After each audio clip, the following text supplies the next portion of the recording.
हमारे adviser Shri Rajeev Rai Bhatnagar ji, additional chief secretary कृषि उत्पादन विभाग श्री अटल डुल्लू जी,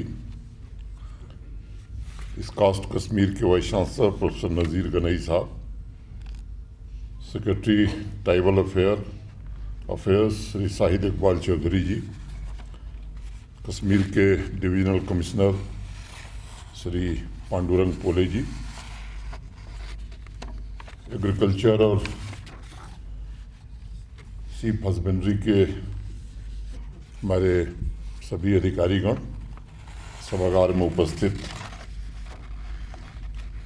भेड़ और बकरी पालन के सभी विशेषज्ञ, सभी प्रोग्रेसिव एंटरप्रेन्योर्स,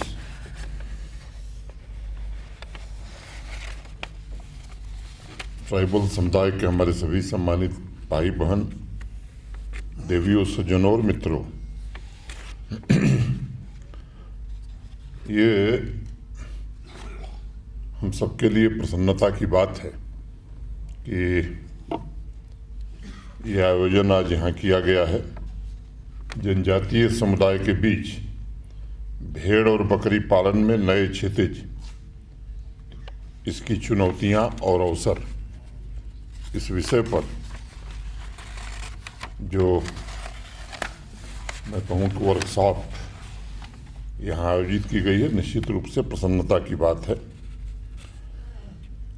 भविष्य में रास्ता हमारा क्या होगा और इसमें इसके विशेषज्ञ बैठ करके एक फैसला लेकर चुनौतियों का भी आकलन करें, नए अवसर तलाश करने की दिशा में आगे बढ़ें और हमारा संभावित हस्तक्षेप तथा उससे जरूरी है कि सभी स्टेक होल्डर से बातचीत की प्रक्रिया शुरू की जाए।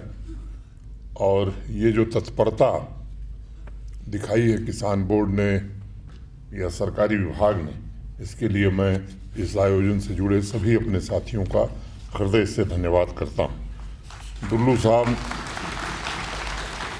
ने विशेष रूप से रुचि लेकर के टेक्नोलॉजिकल इंटरवेंशन क्या हो सकता है, स्टेक होल्डर से कंसल्टेशन करके क्या नया रास्ता बनाया जा सकता है, इसमें काफ़ी ध्यान दिया है।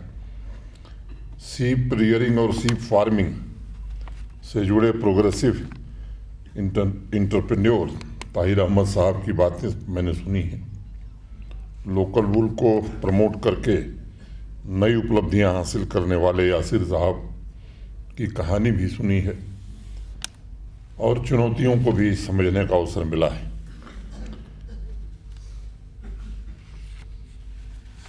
दस फरवरी की तारीख मुझे याद है, अभी जिक्र किया मेरे पहले भी, कि न्यूजीलैंड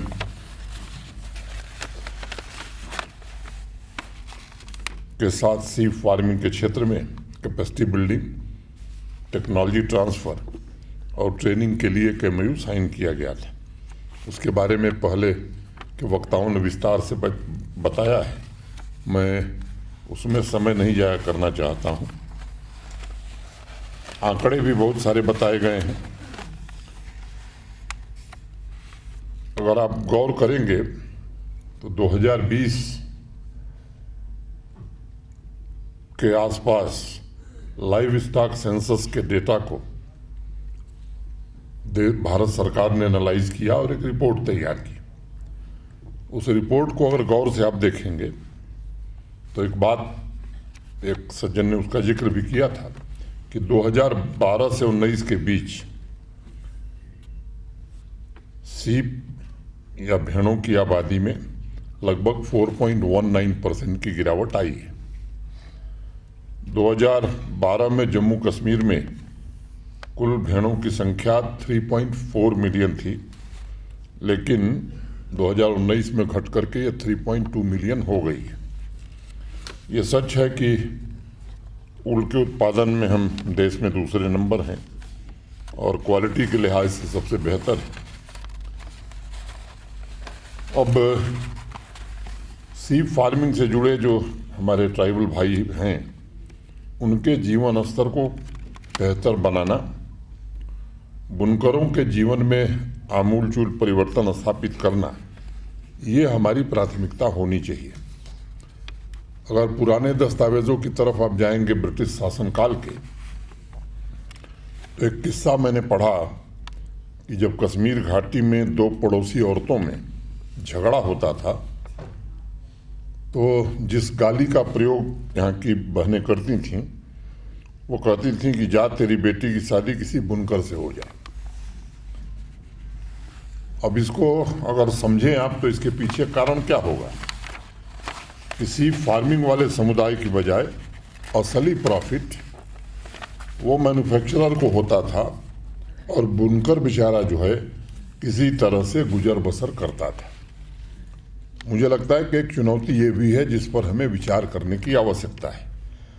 अब उन्हीं दस्तावेजों के मुताबिक 1900 में शायद कोई गांव सीप फार्मिंग से अछूता नहीं था यहाँ, और एक जगह उसमें जिक्र किया गया है कि नॉर्थ कश्मीर में सबसे बेहतर क्वालिटी के ऊल का उत्पादन होता था, और उसका लगभग 80% यूरोप, फ्रांस को एक्सपोर्ट होता था, 10% अमेरिका को, और 5% ऊल का इंपोर्ट इटली को होता था। उस जमाने में हर साल 18 लाख रुपए की आमदनी थी केवल साल और कंबल से लोगों को। अब 1900 और आज 2022 में हम बैठे हैं, अगर 18 लाख को ट्रांसलेट करें तो खुद आप अंदाजा लगा सकते हैं कि कितने मिलियन डॉलर हो सकता है। द्वितीय विश्व युद्ध के बाद, सेकेंड वर्ल्ड वॉर के बाद, इसमें काफ़ी गिरावट आई। ये अतीत की बातों का स्मरण करना किसी भी समाज के लिए बड़ा आवश्यक होता है, क्योंकि पुराने तथ्यों के आधार पर नए रोड मैप बनाने में हमें अनेक प्रकार की सुविधाएं होती हैं। और उन्हीं पुराने दस्तावेजों में लाइन लिखी है कि जम्मू कश्मीर में भेड़ की सालाना संख्या में हो रहा इजाफा यूरोप और ऑस्ट्रेलिया की तुलना में बहुत कम था। 20वीं शताब्दी से थोड़ा पीछे जाएं तो सन 1873 का एक दस्तावेज मुझे मिला, और उसमें लिखा है कि increase among the flocks of sheep in Kashmir did not exceed 5 to 20% compared with Europe and Australia, where the annual increase reaches 80%. अभी शीघ्र ही सीप हस्बेंड्री डिपार्टमेंट में सीप फार्मिंग के डेवलपमेंट तथा हमारे ट्राइबल अफेयर के सेक्रेटरी साहब ने अनेक जानकारियां आपके समक्ष रखी हैं। मुझे लगता है कि देखना मुनासिब होगा कि ग्रेजिंग लैंड जो हमारी है, उनकी उपलब्धता, सीप फार्मिंग के डेवलपमेंट को लेकर और क्या इंटरवेंशन हम कर सकते हैं ताकि आबादी में भी बढ़ोतरी हो सके। और पिछले साल जून में जब इंटीग्रेटेड सीप डेवलपमेंट गाइडलाइंस को फाइनल स्वरूप दिया गया था, तो प्रोडक्शन में मार्केटिंग इंफ्रास्ट्रक्चर की कमी, पब्लिक प्राइवेट पार्टनरशिप की कमी, टेक्निकल ट्रेनिंग की कमी, फाइनेंशियल सपोर्ट की कमी, इसका जिक्र हुआ था। और मैं कह सकता हूं कि सोच समझ करके हमारे अधिकारियों ने वैज्ञानिकों के साथ सलाह करके पॉलिसी सीप तथा गोट फार्म बनाया है, और उसमें प्रोडक्टिविटी, टेक्निकल इंटरवेंशन और इनकम बढ़ाने वाली सभी जरूरी चीज़ों का ध्यान दिया गया है। मुझे लगता है कि आज की वर्कशॉप के बाद हमें और गहन रूप से इन मुद्दों पर विचार करने की आवश्यकता है। और मुझे याद है जब एमओयू साइन हो रहा था तो जो न्यूजीलैंड के हाई कमिश्नर थे डेविड पाइन, उनसे विस्तार से हम लोगों ने चर्चा की, उसके बाद भी चर्चा हुई है। और अभी मेरे पूर्व आपको बताया गया, इसलिए मैं उसके विस्तार में नहीं जाना चाहता हूँ। एक मोटे तौर पर जो अनुमान है कि 12 लाख परिवारों को ये साधन उपलब्ध कराता है, और अगर 12 लाख परिवारों का जीवन हम बदल सकते हैं, बेहतर बना सकते हैं, तो मुझे लगता है ये सबसे अच्छा अवसर है। तो यहाँ की कंडीशंस के बारे में सबने बताया है। हमारी अर्थव्यवस्था का ये महत्वपूर्ण अंग है, लेकिन पूरा पोटेंशियल जो इसका है, अभी मुझे लगता है कि उसे और हम टैप कर सकते हैं, और निश्चित रूप से विकास के एक महत्वपूर्ण एलिमेंट के रूप में अभी भी है, और बेहतर हम कर सकते हैं। आंकड़ों से इसकी हमारी जो राज्य की घरेलू उत्पाद में इसका योगदान है, उसकी हिस्सेदारी के बारे में चर्चा की गई है। इसे और भी बढ़ाया जा सकता है। मीट उत्पादन, कंजम्पशन पर विस्तार से चर्चा हुई है। मुझे लगता है कि उस चर्चा में नहीं जाना चाहता हूं, क्योंकि ये सब बातें बार बार दोहराने की जरूरत नहीं है। लेकिन अब हमारा फोकस केवल मीट प्रोडक्शन नहीं होना चाहिए, दोनों होना चाहिए। हमारी दिक्कत यह है कि जब हम एक काम लेते हैं तो उसी में जुट जाते हैं, दूसरे पर ध्यान देना कम कर देते हैं। तो मेरा आग्रह होगा कि इसमें दोनों क्षेत्रों में हमें ध्यान देने की आवश्यकता है, और मैं उम्मीद करता हूं कि इस दिशा में हम प्रभावी कार्रवाई कर सकेंगे। हमें हाई जेनेटिक पोटेंशियल ब्रीड और क्रॉस ब्रीडिंग के लिए एग्जॉटिक ब्रीड पर फोकस करना पड़ेगा। टुल्लू साहब ने ठीक कहा कि डिजीज कंट्रोल पर ध्यान देना होगा, और हमारे सामने जो कमर्शियल चुनौती है उस पर भी विचार करना होगा। अभी हमारे डायरेक्टर साहब बता रहे थे, मुझे लगता है कि अब सभी पशुओं का बीमा कराने में कोई बड़ी दिक्कत नहीं आएगी। 1 लाख 1.5 लाख से बेहतर है, मुझे लगता है कि हमें एक योजना बनानी चाहिए कि इन सबका बीमा हो जाए। और भारत सरकार ने बड़े पशुओं के लिए एक योजना चलाई है, उनका हेल्थ कार्ड। मुझे लगता है कि अब वक्त आ गया है कि जिस तरह की ब्रीड सब मंगा रहे हैं, जो उनकी कीमत है, इस पर भी हमें योजना बनानी होगी कि उनका भी हेल्थ कार्ड हम बना सकें, और टेक्नोलॉजी के माध्यम से उसे भी हम मॉनिटर कर सकें। तो निश्चित रूप से जो कठिनाई है उसमें हमें काफ़ी सहूलियत हो सकती है। ब्रीडिंग एवं genetics, nutrition, disease control, prevention और मार्केटिंग स्ट्रेटजी, आने वाले सत्र में आप लोग विचार करेंगे, और मुझे पूरा विश्वास है कि एक बेहतर व्यवस्था हम कायम करके इन 12 लाख परिवारों के समावेशी विकास के लिए एक योजना बनाएंगे। हम सब जानते हैं कि मोटे तौर पर जम्मू कश्मीर की 70% आबादी कृषि और अलाइड सेक्टर पर निर्भर है। अगर हम ये लक्ष्य, पिछले दिनों 2 दिन की वर्कशॉप हुई, उसके बारे में चर्चा की गई, फिर मैं नहीं दोहरा रहा हूँ। अगर 70% लोगों के जीवन को हम बदल सके तो आप समझिए कि कितना बड़ा लक्ष्य हम प्राप्त कर सकते हैं।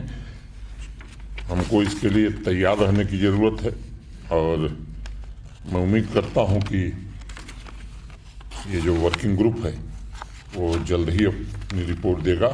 मुझे उम्मीद है कि इस वर्कशॉप के माध्यम से जो लोग भी भेड़ और बकरी पालन से जुड़े हैं, ख़ासतौर से हमारे ट्राइबल आबादी के लोग हैं, अलग अलग सेक्टर्स में तालमेल बैठाकर आवश्यक इंटरवेंशन चिन्हित करके हम शीघ्र एक बड़ा परिवर्तन करके लोगों के जीवन में सुधार ला सकेंगे। मैं पुनः एक बार कृषि उत्पादन विभाग, sheep husbandry, tribal welfare department, professor Nazir Ganai साहब, और मुझे लगता है कि इनसे ज़्यादा जो लोग आज आए हैं वही हमारे असली मेहमान हैं, उनका मैं हृदय से स्वागत करता हूं। क्योंकि एक बात मैं सामान्य रूप से इसको वाइस चांसलर साहब से मेरा अनुरोध है, या जो लोग वैज्ञानिक हैं, कि उसको बुरा न लें। आप देखेंगे देश और दुनिया में जितने बड़े आविष्कार हुए, बहुत पढ़े लिखे लोगों ने नहीं किया है, ये कम पढ़े लिखे लोगों ने किया है। और कई बार तो अनपढ़ लोगों ने किया। और मैं जैसे दुनिया के सबसे बड़े मैथमेटिशियन रामानुजाचार्य हुए, कोई पढ़ाई नहीं की थी उन्होंने। और जब आप ये मानिए कि जब दुनिया में आविष्कार नहीं हुआ था तब भी भारत के समुद्री जहाज दुनिया के किसी कोने में पहुंच जाते थे। कोई नेविगेशन सिस्टम नहीं था, केवल मैथमेटिक्स के आधार पर गणना करके चले जाते थे। और सोने की चिड़िया हम इस तरह नहीं बने थे। जो उस समय स्टील प्रोडक्शन हमारा होता था इस देश में, वो दुनिया में सबसे बेहतर होता था। तो हम स्टील लेकर जाते थे, सोना लेकर के आते थे, इसलिए भारत सोने की चिड़िया बना था। न्यूटन का नाम आप सब जानते हैं, जो भी थोड़ा बहुत विज्ञान से जुड़े हैं। कोई पढ़ा लिखा आदमी नहीं था न्यूटन। आइंस्टाइन ने भी पढ़ाई की थी, लेकिन आविष्कार जो आइंस्टाइन ने किया वो किसी लैब में नहीं किया। उसके पिता ने कहा कि मेरा काम संभालो, जाकर के वो दुकान पर बैठने लगा, तब उसने दुनिया का सबसे बड़ा आविष्कार किया। तो ये हमारे जो बकरी और भेड़ पालक हैं, मैं समझता हूं कि इनके पास जो विधा है, किसी ने कहा कि हम पुराने काल में जो कर रहे थे, मुझे लगता है कि उसको भी हमें ध्यान में रखना चाहिए।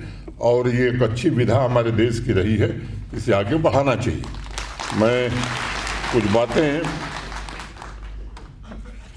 जो अभी हम लोगों ने दूरदर्शन का कार्यक्रम देखा, उसमें एक साथ भाई कह रहा था कि हमें अगर सेट्स मिल जाए तो 1000 सेट जम्मू कश्मीर प्रशासन ट्राइबल वेलफेयर डिपार्टमेंट इन भेड़ बकरियों के लिए इस साल बनावे। आपको बताया था शाहिद इकबाल चौधरी साहब ने कि 1500 सीप यूनिट पिछले साल शुरू की गई थी, 1500 इस साल फिर शुरू की जाएगी। सेंट्रल वूल डेवलपमेंट बोर्ड की टीम अभी श्रीनगर आई थी 30-31 अगस्त को, और जम्मू कश्मीर प्रशासन ने जो प्रोजेक्ट दिया है, मैं उम्मीद करता हूं कि आने वाले 2-3 महीनों में 30 करोड़ 80 लाख की प्रोजेक्ट भारत सरकार स्वीकृत करेगी। उससे भी एक बड़ी आबादी का हम कल्याण कर पाएंगे।